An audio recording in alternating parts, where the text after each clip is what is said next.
Kasaragod കുമ്പളയിലെ toll പിരിവ് അടിയന്തരമായി റദ്ദു ചെയ്യാൻ നടപടി വേണമെന്ന് AK മഷ്റഫ് നിയമസഭയിൽ. ടോള് ജനങ്ങളുടെ ജീവിതത്തെ ബാധിക്കുമെന്നും ശ്രദ്ധ ക്ഷണിക്കലിൽ അദ്ദേഹം പറഞ്ഞു. വിഷയം വീണ്ടും ദേശീയപാത അധികൃതരുടെ ശ്രദ്ധയിൽപ്പെടുത്തുമെന്ന് മന്ത്രി PA മുഹമ്മദ് റിയാസ് മറുപടി നൽകി. ഞാൻ ബഹുമാന്യ മന്ത്രിയോട് ആവശ്യപ്പെടുന്നത്, BJP-ക്കാരാണ് സർ, BJP-ക്കാർ മഞ്ചേശ്വരത്ത് ജനങ്ങൾ ചോദിക്കുന്നത്, മഞ്ചേശ്വരത്തെ ദ്രോഹിക്കാൻ BJP-ക്കാരുടെ ഒരു ഗിഫ്റ്റാണോ അന്യായമായ ടോൾ ബൂത്ത് എന്ന് ഇപ്പോഴും എന്റെ നാട്ടുകാർ ചോദിച്ചുകൊണ്ടിരിക്കുക. ബഹുമാന്യ മന്ത്രി എന്തായാലും ഇടപെടണം.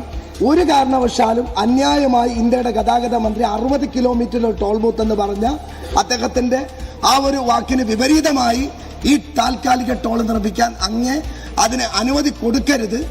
ഇടപെട്ട് അത് റദ്ദ് ചെയ്യാൻ നടപടി സ്വീകരിക്കണമെന്നാണ് ഈ കോളിംഗ് അറ്റൻഷനിലൂടെ അഭ്യർത്ഥിക്കുന്നത്. ബഹുമാനപ്പെട്ട പൊതുമരാമത്ത് വിനോദസഞ്ചാര വകുപ്പ് മന്ത്രി. കേരളത്തിന്റെ വടക്കേ അറ്റമായ തലപ്പാടി ചെങ്ങള റീച്ചിന്റെ വിഷയമാണ്. ഈ വിഷയം ദേശീയപാത അതോറിറ്റിയുടെ ശ്രദ്ധയിൽപ്പെടുത്തിയതാണ്. ഇവിടെ ബഹുമാനപ്പെട്ട MLA അതുപോലെ തന്നെ ആ ജില്ലയിലുള്ള മറ്റ് MLA-മാരൊക്കെ തന്നെ ഇത് ശ്രദ്ധയിൽപ്പെടുത്തിയ വിഷയമാണ്.